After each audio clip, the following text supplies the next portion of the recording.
Yes, तो इस Kirchhoff law के अंदर फर्स्ट लॉ जो है हमारा किरचॉफ में बिल्कुल सेम है जो हमने प्रीवियस चैप्टर में Kirchhoff first and second law किया हुआ है। फर्स्ट लॉ के अंदर तुम्हें चार्ज वर्ड के प्लेस पर इलेक्ट्रिक करंट यूज करना है, ठीक है। तो इसके अंदर हम ये दिखाते होते थे कि ये चार्जेस हैं, ये जंक्शन पॉइंट है, यहाँ से चार्ज आया, यहाँ से चार्ज आया, यहाँ से ये लिखते थे Q1, ये होता था Q2, ये होता था Q3, ये होता था बाहर आने वाला Q4।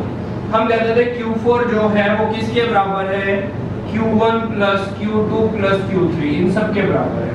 अब वर्ड चार्ज ना लिख के करंट लिखेंगे, इसको लिखेंगे I1, ये हो जाएगा I2, ये हो जाएगा I3, ये हो जाएगा I4। तो ये ऐसे ही I4 हो जाएगा, सेम हो जाएगा, मतलब करंट के बेस पे लिखेंगे।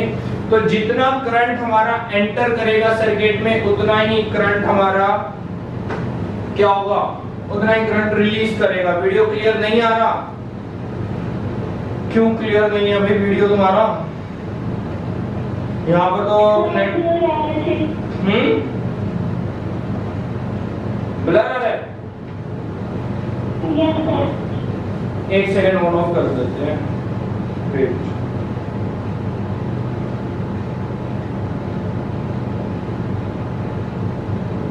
चलो बेटा आप चेक करो, वीडियो क्लियर हो गया? चेक करो, क्लियर है, ठीक है। चलिए, तो हमने क्या समझा, हमने ये समझा कि किरचॉफ का जो फर्स्ट लॉ है चार्ज की जगह पर अब करंट वर्ड का यूज होने वाला है, ठीक है। सेकंड लॉ सेम है, वही पोटेंशियल वाला लॉ है, और जिसे लूप लॉ भी बोलते हो, लूप लगाते हैं जिसमें। चलिए हम न्यूमेरिकल्स पर आते हैं, टाइम वेस्ट नहीं करते क्योंकि हमारे को सीबीएसई में नहीं आने वाले पॉइंट, हमें ये पता होना चाहिए बस। First law and second law, सीधा न्यूमेरिकल्स पर आ जाते हैं, अटैक करते हैं न्यूमेरिकल्स पे। तो राइट डाउन फर्स्ट न्यूमेरिकल, मैं फर्स्ट न्यूमेरिकल लिख देता हूं, वेट। हमको सब कुछ पता है कैसे डायरेक्शन में चलेंगे, प्लस आएगा, कैसी डायरेक्शन में चलेंगे नेगेटिव आएगा, सबको सब कुछ क्लियर है। फिर भी मैं एक पॉइंट तुम्हें क्लियर कर देता हूं इसके अंदर, वो क्या है देख लेते हैं। क्योंकि अभी तक हमने रजिस्टर का यूज नहीं किया, हमने यूज किया कैपेसिटर का। तो ये रजिस्टर है, ठीक है। इसके अंदर ये चल रहा है करंट आई, और जो हम कैलकुलेशन कर रहे हैं, मतलब कैलकुलेशन करने की डायरेक्शन भी यही है, और इसका रेजिस्टेंस है R। तो वोल्टेज बनेगा कितना, IR, और ये वोल्टेज बनेगा पॉजिटिव का। अगर तुम्हारी कैलकुलेशन करने की डायरेक्शन होगी ऑपोजिट टू द करंट, कि करंट इधर फ्लो कर रहा है और तुम्हारी कैलकुलेशन करने की डायरेक्शन इधर है, तो क्या होगा, ये बन जाएगा V - IR। ये हमेशा ध्यान रखना। मैं तुम्हें एक बहुत इंपॉर्टेंट पॉइंट बता दूं, बच्चों को क्या लगता है, एक सेकेंड, बच्चों को लगता है कि अगर हम लूप को, सर ने लूप एंटी क्लॉकवाइज लिया था तो सर का ये आंसर आया, और अगर मैं क्लॉकवाइज लूप लूंगा तो मेरा भी सेम आंसर आएगा। नहीं आएगा सेम आंसर, मैं ये नहीं कहता कि आंसर डिफरेंट आएगा, बट प्लस और माइनस का डिफरेंस आएगा। कि अगर एंटी क्लॉकवाइज आंसर लेने में मेरा आंसर पॉजिटिव आया, मान लो तुमने डायरेक्शन ले ली क्लॉकवाइज, तो तुम्हारा आंसर नेगेटिव आ सकता है, ये ध्यान रखना। तो अगर तुम अपनी लूप की डायरेक्शन बदलोगे तो आंसर के आगे साइन चेंज हो जाएगा। इसलिए हम कहते हैं, क्यों रुक गई बेटा वीडियो, इसलिए हम ये कहते हैं कि जो हमारे पास डायरेक्शन हम लेते हैं, डायरेक्शन लेने से कोई चेंजेस नहीं आते, अपने आप वही चेंजेस आंसर में हमें मिल जाता है। तो मतलब हमारे को कोई फर्क नहीं पड़ता, कोई भी डायरेक्शन हो। सबसे फ्लेक्सिबल लॉ हमारा किरचॉफ लॉ होता है, सबसे फ्लेक्सिबल। अभी हम न्यूमेरिकल्स करेंगे, तुम इस चीज के एक्सपर्ट होते चले जाओगे। तो देखना, न्यूमेरिकल्स मैं नहीं करूंगा, न्यूमेरिकल्स तुम खुद सॉल्व कर लोगे जहां तक मुझे लग रहा है। बाकी ट्राई करते हैं कि कौन कैसे सॉल्व करता है। तो फर्स्ट न्यूमेरिकल की बात करते हैं। तो फर्स्ट न्यूमेरिकल तुम्हारे लिए यही है, देखते हैं क्या है। न्यूमेरिकल है हमारा first question number 1, the potential difference between points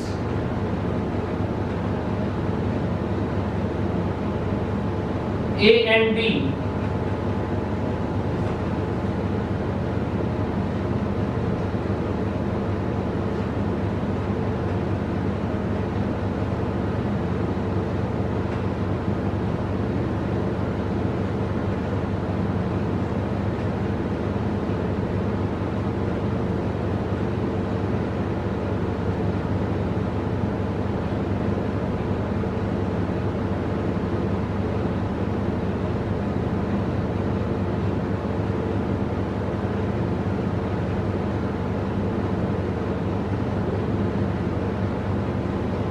देखिएगा, डायग्राम क्लियर है, क्वेश्चन क्लियर है। The potential difference between point C and B, और ये दो पॉइंट्स हैं ए और बी, ये तुम्हारे सामने डायग्राम बना हुआ है। 10 वोल्ट की बैटरी लगी हुई है, तो जल्दी से आंसर बताइए बेटा क्या आने वाला है, ए और बी का पोटेंशियल डिफरेंस क्या आने वाला है। जेई में आया हुआ क्वेश्चन है, इतना इजी क्वेश्चन है कि कह नहीं सकते, बहुत इजी है। सिर्फ प्रेजेंस ऑफ माइंड, सिर्फ और सिर्फ प्रेजेंस ऑफ माइंड मांगेगा ये क्वेश्चन, कुछ नहीं मांगेगा। तो मैं तुम्हें काउंटिंग के 2 मिनट्स, सिर्फ 2 मिनट्स दूंगा, मेरे को इसका आंसर बताओ। हरी अप, सब सॉल्व करेंगे, ए टू जेड सॉल्व करेंगे बच्चे और आंसर बताएंगे। I am just waiting. JEE का क्वेश्चन बहुत इंपॉर्टेंट और बहुत कंसेप्चुअल, सिर्फ प्रेजेंस ऑफ माइंड चेक करने वाला क्वेश्चन। आंसर क्या है बेटा इसका, चलो तुम्हें एक आइडिया दें, वैल्यूज बोल दो। वैल्यूज क्या बोल दूं, डायग्राम नहीं दिख रहा। 8 ओम, 4 ओम, 6 ओम एंड 3 ओम, और बैटरी है 10 वोल्ट की। गौतम बताइए बेटा, hurry up.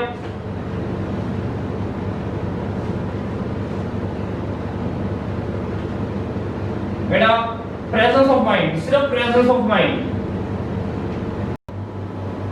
Yes now, Wheatstone bridge में ये होता है ratio,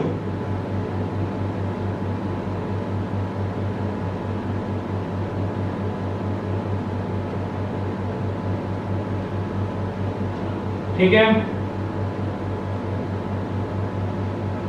R1, R2, R3, R4 capacitance नहीं है, रेजिस्टेंस है, ध्यान रखना।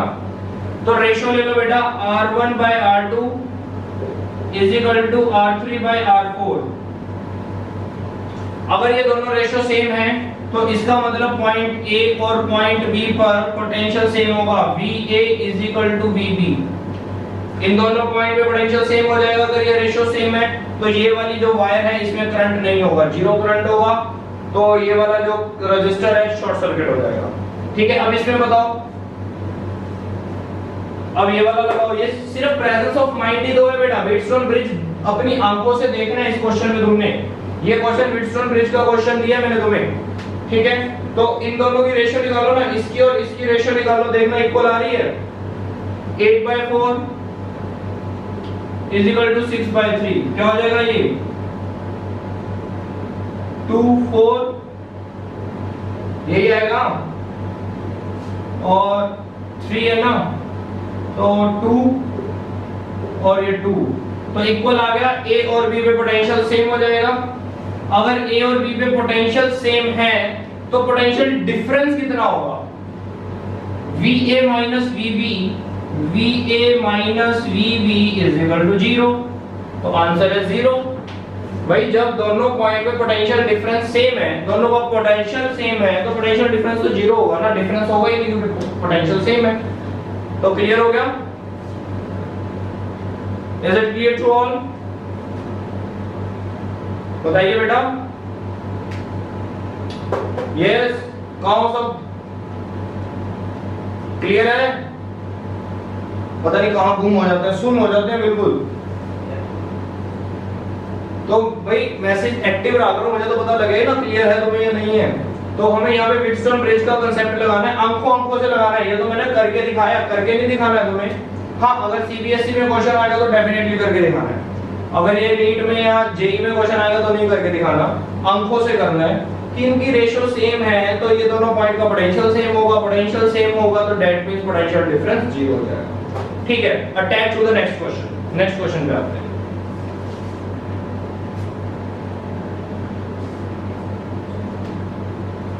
बहुत ही मजेदार क्वेश्चन है नेक्स्ट क्वेश्चन, बहुत ही बढ़िया। Wait,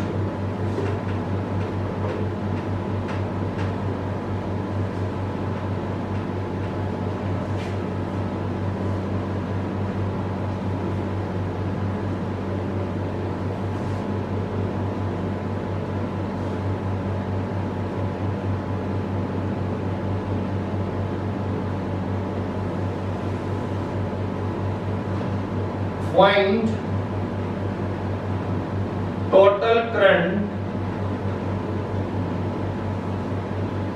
supplied to the circuit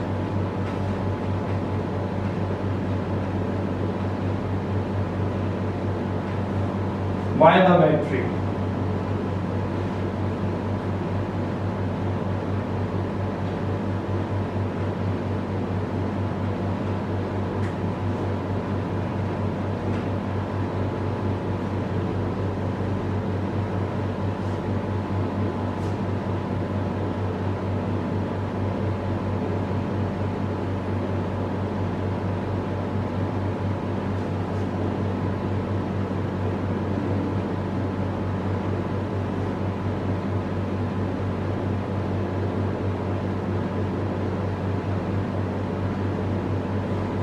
दिख रहा है बेटा डायग्राम? चलिए फिर अटैक करो इस पे अब। 2 ohm, 1.5 ohm, 6 ohm, 3 ohm. Yes, attack to this question.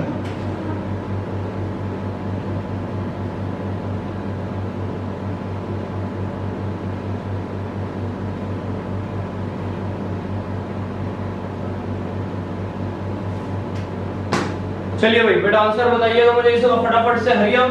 बेटा इसमें वही कंसेप्ट लगाना जो मैं तुम्हें कैपेसिटर में लगवाता था कि जब तक कोई भी ऑब्स्टेकल वायर में नहीं आएगा, कोई रजिस्टर नहीं आएगा, तब तक पोटेंशियल चेंज नहीं होगा, सेम रहेगा। इन केस जैसे मान लो कि ये 6 वोल्ट का पोटेंशियल है या मान लो जो भी पोटेंशियल है, तो इस पॉइंट पे अगर ये पोटेंशियल ए है तो ये वाला पॉइंट भी ए होगा। समझ आया? ठीक है। अगर इधर से हम बात करें तो ये वाला जो पॉइंट होगा तो मान लो बी, और ये वाला फिर पॉइंट चेंज हो जाएगा सी, ये होगा। तो यहाँ पे बना लो। इस कॉम्प्लिकेटेड सर्किट को इजी बनाना आता है ना सबको? तो ट्राई करो बेटा जल्दी से। ए और सी में देखो कितने रजिस्टर लगे हुए हैं। ए सी में सबसे बेस्ट ट्रिक है, सबसे बेस्ट। एसी में ये भी लगा हुआ है, ये 2 ओम का था, 6 ओम का भी लगा हुआ है, और ए और बी, ए सी हो गया, बी एंड सी में लगा हुआ है 1.5 ओम, फिर ए और बी में भी लगा हुआ है।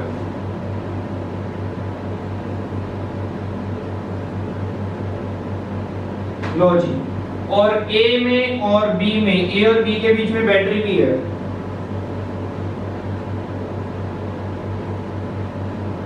Six volt. ये मेरा डायग्राम बन गया। लो जी, अब इसे कौन कौन नहीं कर सकता, मुझे ये बताना कौन कौन नहीं कर सकता। मुझे उस पे काम करना, जो कर सकता करो। क्या करना है? पैरेलल है, फिर सीरीज हो जाएगा, फिर पैरेलल हो जाएगा।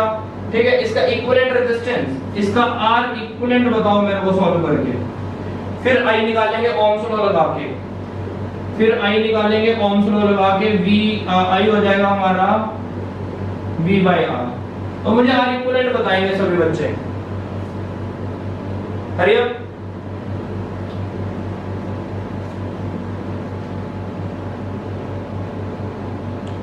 बताइए बेटा, कौन नहीं कर सकता वो बताओ मेरे को, जल्दी से बताओ। और आर इक्विवेलेंट भी बताओ कितना आएगा।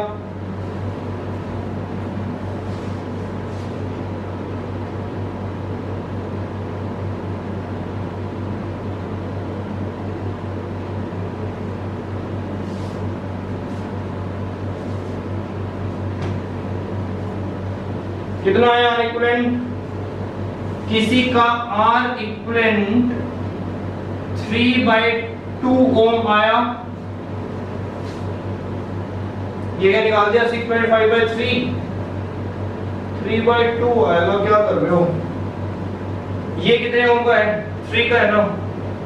तो ये कितना हो जाएगा? पैरेलल है, ये हो जाएगा पैरेलल की अगर मैं बात करूं तो 6 × 2, 6 + 2 तो 12 और 6 7 8, 6 4 3 2, ये आएगा 3/2 प्लस 1.5, तो ये कितना आ जाएगा, 2 से मल्टीप्लाई करेंगे 1.5 को, 3 प्लस ये हो जाएगा 2 और 10 2 3 plus 3 6/2, that is 3, फिर हो जाएगा 3 and 3 parallel, 3 into 3 3 plus 3 6, sorry 9/6,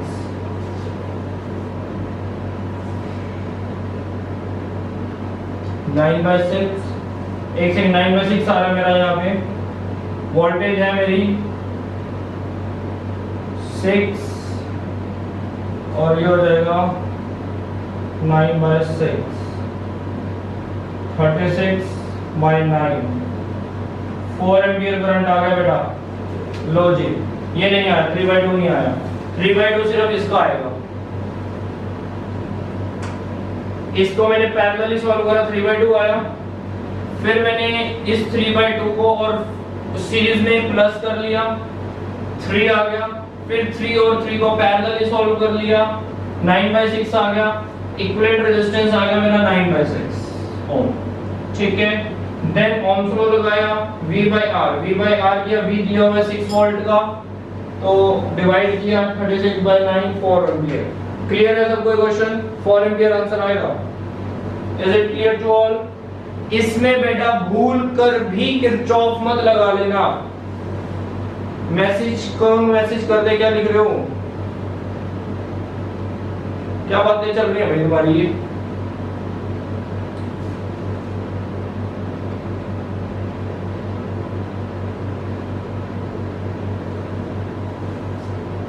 हाँ जी, मैं नहीं दिखा हमेशा तुम्हें? अब क्लियर हो रहा है या नहीं? अब तो सॉल्व हो गया। ये किस किस को नहीं दिख रहा clear? Is it not clear to all? Amisha को छोड़ के क्लियर है, अक्षित को क्लियर है, चलो क्लियर है, ठीक है, गुड।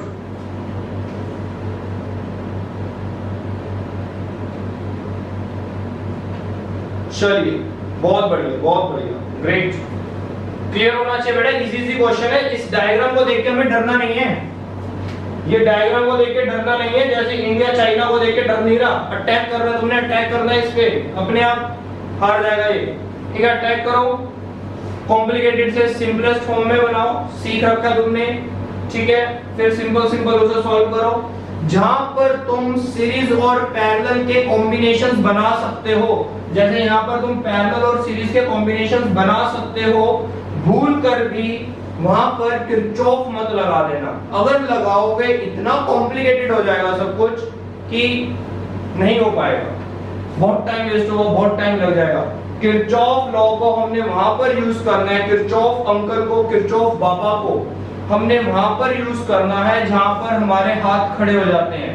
भाई अब तो ना सीरीज समझ आ रहा है ना पैरेलल समझ आ रहा है, कुछ समझ नहीं आ रहा क्या करें, वहां किरचॉफ लगा, फिर वो किरचॉफ अपने आप उसे सॉल्व करेगा, ठीक है। जहां पर सब कुछ इजी हो सकता है तो सिंपलेस्ट अटैक, मैंने तुम्हें बताया था अप्रोच होती है, सबसे पहले सिंपलेस्ट अप्रोच करो, ठीक है। तो सिंपलेस्ट अटैक हुआ है क्वेश्चन पे, ओके। नेक्स्ट क्वेश्चन पे आए, चलिए बहुत इजी सा क्वेश्चन है, जल्दी से करते हैं। लो एक और इजी क्वेश्चन तुम्हारे लिए, मेरे लिए नहीं है, तुम्हारे लिए। आंसर बताने के लिए तैयार हो जाओ, बिल्कुल एकदम से आंसर। मैं यहां पर डायग्राम बनाऊंगा और तुमने एकदम से आंसर बताना है मुझे, एकदम से, फटाफट से।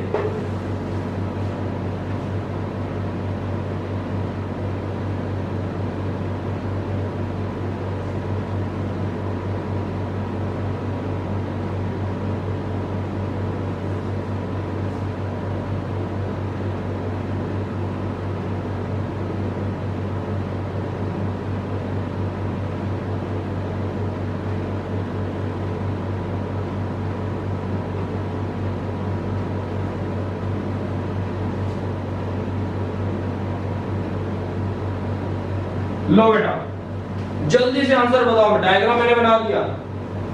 करंट इस I की वैल्यू बतानी है, इस I की वैल्यू बता दो, हरी अप।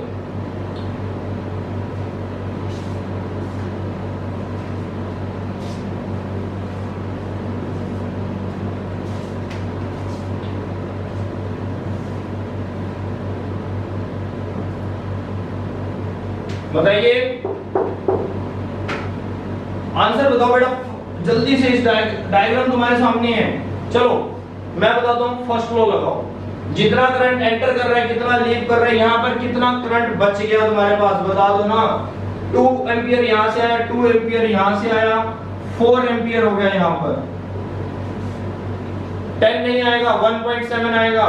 गौतम ये I की वैल्यू आएगी तुम्हारी 1.7 बेटा एम्पियर। देखो कैसे, 2 एम्पियर यहां से, 2 एम्पियर यहां से, यहां पर हो गया 4 एम्पियर। इस 4 एम्पियर में से 1 एम्पियर चला गया, ये रह गया 3 एम्पियर।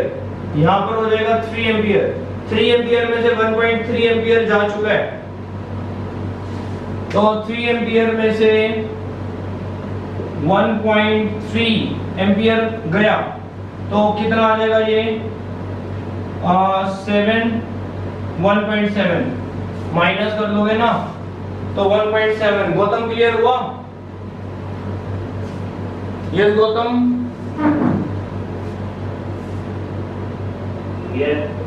ठीक है। तो बहुत सिंपल क्वेश्चन होते हैं गौतम, इसको सिर्फ देखना है और समझना है कि हाँ हमें इसके अंदर लगाना क्या है। इसके अंदर हमने फर्स्ट लो लगाना है, तो किरचॉफ का फर्स्ट लो लगा दिया इसमें, ठीक है। कि जितना करंट एंटर करेगा उतना ही लीव करेगा कहीं ना कहीं से, तो उसको हमने सॉल्व कर दिया, ठीक है। ये भी सबको क्लियर था? चलिए अमीशा को आज क्लियर नहीं हो रही वीडियो बिल्कुल भी, तो ठीक है। बाकी हम सुबह करें या एक क्वेश्चन और करते हैं, अच्छा लग रहा है अभी तो। सबको क्लियर है ना? बाकी सबको वीडियो क्लियर है?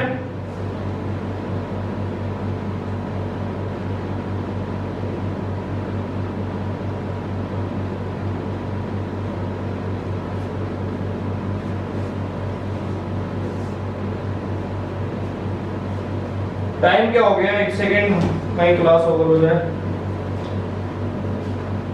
47, तो कितने बजे स्टार्ट हुआ था? चलो मैसेज आ जाएगा अगर ओवर होनी होगी तो। और करते हैं स्टार्ट। चलो अब लूप लगाने वाले क्वेश्चन करते हैं कि लूप लगाएंगे। देखता हूं तुम्हें कितना लूप लगाना होता है।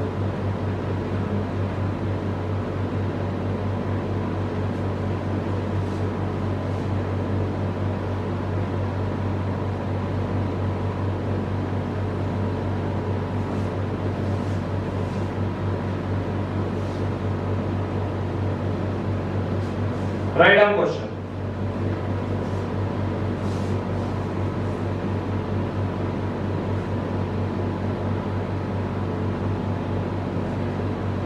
एक क्वेश्चन मैं दे रहा हूं होमवर्क के लिए, ये होमवर्क क्वेश्चन है।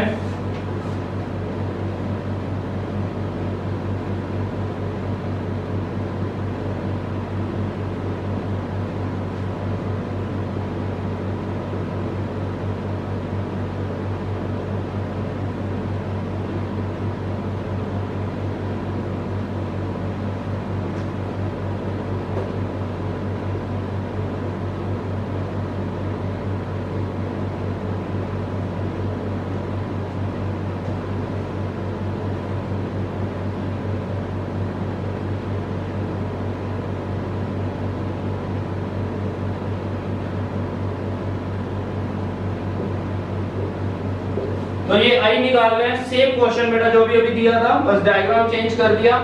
एरोस देख लेना अच्छे से और आई की वैल्यू बता देना, ठीक है।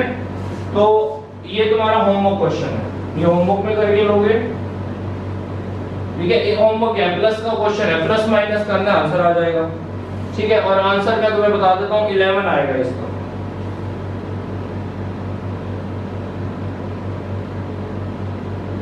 चलिए एक और क्वेश्चन करते हैं लूप से रिगार्डिंग।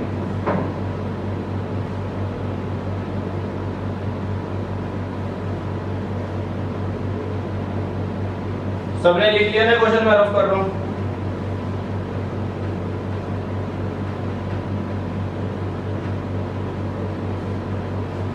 हेलो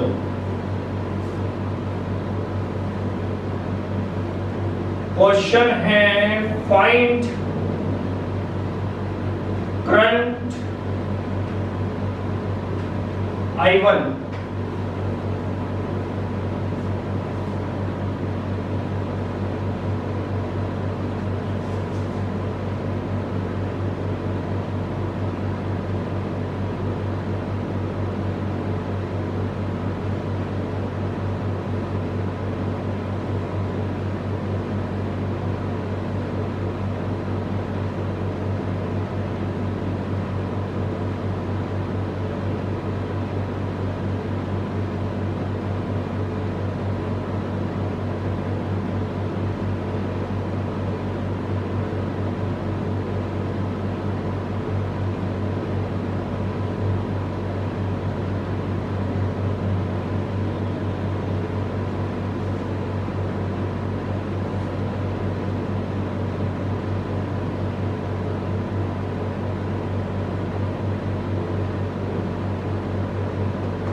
ये लीजिए, ये क्वेश्चन है तुम्हारे सामने।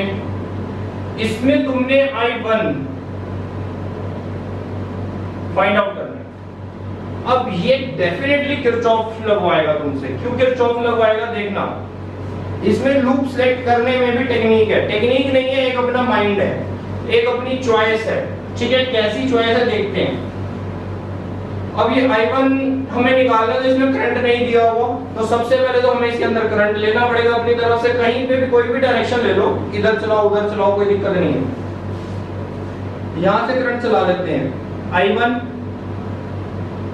ये I1, ठीक है। अब ये जंक्शन है, तो I1 में से कुछ करंट इधर चला जाएगा, कुछ इधर चला जाएगा। ऊपर चला गया मान लो I2, इधर क्या आ जाएगा I1 माइनस I2। ये क्लियर हो गया सबको या नहीं? मुझे यहां तक यस नो करेंगे सारे बच्चे। ये क्लियर है सबको या नहीं? यहां पे मुझे यस नो चाहिए।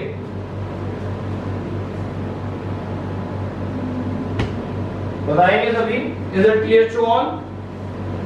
तो हमने क्या किया, इसमें करंट चला दिया I1, ऊपर चला गया I2, इधर आ गया I1 I2। ठीक है, अब मैं कहता हूं लूप लगाओ। अब लूप, मैं ये क्वेश्चन को चाहूं तो तुम्हें होमवर्क में दे सकता हूं, क्योंकि इसमें मुझे करवाने वाला कुछ भी नहीं है, सिर्फ तुम्हें I1 की वैल्यू तो बतानी है। तो पहली मैं तुम्हें दो बातें बताने जा रहा हूं, ध्यान से सुनना इन बातों को, तभी तुम अपने इन न्यूमेरिकल्स का कमांड कर पाओगे। कैसी दो बातें बता रहा हूं, ध्यान से देखो। सबसे पहले इसके अंदर फाइंड आउट करो कि तुमने अपनी मर्जी से कितने वेरिएबल्स ले लिए हैं। तुमने यहाँ पर अपनी मर्जी से ना दो वेरिएबल लिए हैं, एक I1 लिया है और एक I2 लिया है। दो वेरिएबल तुमने यहाँ पर अपनी मर्जी से लिए हैं।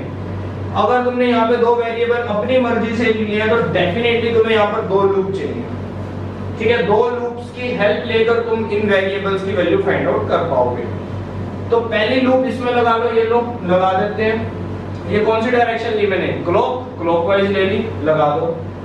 ठीक है, अब इस ऊपर में यहाँ पर नीचे वाले पोर्शन में नहीं लगाई। फिर मैं क्या करता हूँ, बच्चे क्या करते हैं, एक लूप ऊपर लगा लेते हैं, एक लूप यहाँ पे लगा लेते हैं। कोई दिक्कत नहीं है, लगाओ, आंसर आएगा, डेफिनेटली आएगा। बट मैं ये वाली लूप नहीं लगाऊंगा। मैं क्या करूंगा, मैं लूप लगाऊंगा ऐसे। मैं यहाँ नीचे से चलूंगा, ऊपर से घूम के फिर नीचे आऊंगा, मैं बीच में नहीं जाऊंगा। ये बीच वाली तार को छोड़ दूंगा। क्यों? अब भाई इसमें I1 माइनस I2 है, मैं क्यों पचड़े में पड़ूंगा, मैं क्यों इतनी मुश्किल कैलकुलेशंस करूंगा, मैं इसको स्किप कर दूंगा। मेरी मर्जी है ना, कोई किरचॉफ ये थोड़ी ना कहता है लूप ऊपर लगाओ या नीचे लगाओ, कहता है लूप लगाओ काम चलाओ। वो कहता है तुमने दो वेरिएबल लिए हैं तो दो लूप लगा लो, वो दो लूप जहां मर्जी लगा दो।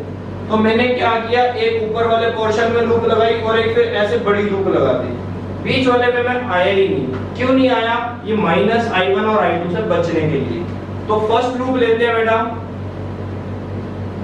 और फर्स्ट लूप स्टार्ट करते हैं। -4 वोल्ट, यहाँ पर कितना आ जाएगा, I2 करंट जा रहा है, हमारी डायरेक्शन भी यही है, तो ये आ जाएगा +2I2। वापस आएंगे। अब देखो, अब देखना, ध्यान से देखना, कैलकुलेशन करने की डायरेक्शन ये है, क्योंकि तुम तो चल रहे हो क्लॉकवाइज, लेकिन इसमें करंट आ रहा है ऐसे। तो यहाँ पर आंसर आएगा, और इस वायर पे करंट आ रहा है I1 माइनस I2, तो माइनस 2 I1 माइनस। क्लियर होना चाहिए यहाँ तक। सिर्फ लूप लगी है, एक ऊपर ऊपर लूप लगाई है, यहाँ पर देख सकते हो -4 2I2। मेरी डायरेक्शन और करंट की डायरेक्शन दोनों सेम है, जिस डायरेक्शन में करंट आ रहा है उसी डायरेक्शन में मैं कैलकुलेशन कर रहा हूँ, ऊपर वाले में। ठीक है, देन माइनस इधर आऊंगा तो करंट इधर आ रहा है, मैं इधर जाऊंगा ऑपोजिट हो जाएगा, तो 2 और इस वायर में करंट है I1 minus I2 equal to 0। Solve किया, ये इक्वेशन आ गई। फिर मैंने क्या किया, फिर मैंने इस बड़ी, ये बीच वाली लाइन में नहीं आया मैंने ऐसे ऊपर वाली लूप लगाई नीचे से ऊपर तक, बीच में नहीं गया, क्यों बीच में I1 माइनस I2 का मैं कंफ्यूजन में आऊंगा ही नहीं, तो सीधा मैंने क्या -4 आया, फिर आगे चला 2I2 आया, नीचे आ गया 4I1 हो गया, देन -6 0। इसे सॉल्व करोगे, एक इक्वेशन ये रही, एक यहाँ से मिलेगी, दोनों को सॉल्व करके तुम्हें I1 I2 की, वैसे हमें सिर्फ यहाँ पे I1 की वैल्यू चाहिए, तो I1 की वैल्यू तुम्हें मिल जाएगी। ठीक है बेटा, वैल्यू तो तुम्हारे पास दोनों ही आएंगी, लेकिन आंसर में I1 पूछा तो I1 शो कर दोगे। क्लियर है? डन। मीटिंग लीव करें, कर लोगे ना आगे? तो सुबह मुझे सभी I1 की वैल्यू बताएंगे, ठीक है। और जो मैंने कॉम्बो का क्वेश्चन दिया था तो सिंपल है, 11 आंसर आना है उसका, 11 एम्पियर उसका, तो मैं क्या ही पूछूंगा तुमसे, लेकिन that is your homework. I1 की वैल्यू निकालेंगे सारे, और सुबह मुझे जब क्लास होगी हमारी अब 6 बजे, तो उसमें मुझे I1 की वैल्यू बताएंगे सारे, ठीक है। चलिए, now I am just leading this meeting. Okay बेटा, सुबह मिलते हैं, 6 बजे मिलते हैं। गौतम बताइए क्या कह रहे हो? यस गौतम।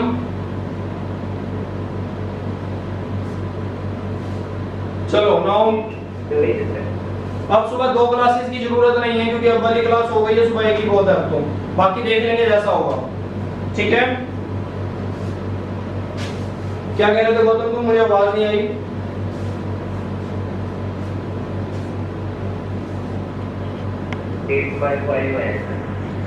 8/5 तुम्हारी वैल्यू आई है I1 की, चेक कर दो बेटा आंसर। 8/5 I1 आया तुम्हारा 8/5। I2 आया बेटा 8/5 से I1 आ गया, I2 8/5 आया, बिल्कुल ठीक चल रहे हो तुम, बिल्कुल बढ़िया।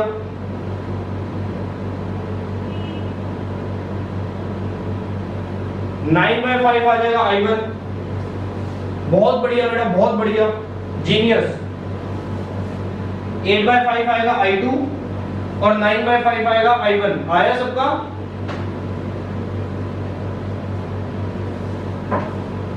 ठीक है गौतम,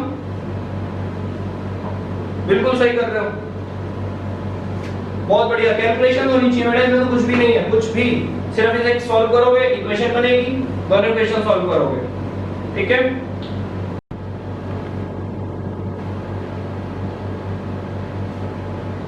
यस बेटा, यहां तक हमने कर लिया था कि ऊपर वाले में एक लूप लगाया, ये आंसर आया, ये इक्वेशन बन गई थी हमारी, ये थी इक्वेशन, ठीक है। फिर ये वाली लूप लगाई जब, ठीक है, मैं बीच वाली में नहीं आया था, मैं ऐसे ऊपर चला गया था, ठीक है। क्यों ऊपर चला गया था? क्योंकि बीच में I1 माइनस I2 आ रहा था, कॉम्प्लिकेशंस थी, मैं इजी हो गया। तो फिर ये मेरी लूप बनी, सेकंड लूप जो बनी ये थी, और ये इक्वेशन बन गई, ठीक है। तो इस इक्वेशन से बेटा मैंने थोड़ा सॉल्व करके I1 की वैल्यू निकाल ली, ये I1 की वैल्यू आ गई, और इस इक्वेशन में I1 की वैल्यू पुट कर दी, यहाँ पर ये वैल्यू पुट कर दी I1 की, तो यहाँ पर पुट करके यहाँ से मुझे I2 की वैल्यू मिल गई, ठीक है। I2 की वैल्यू को, मुझे जो टारगेट है वो मेरा I1 का है, तो अब I2 की जो वैल्यू है, I2 की वैल्यू को यहाँ पे लेके पुट कर दो, यहाँ पे सॉरी, यहाँ पे लेके पुट कर दो,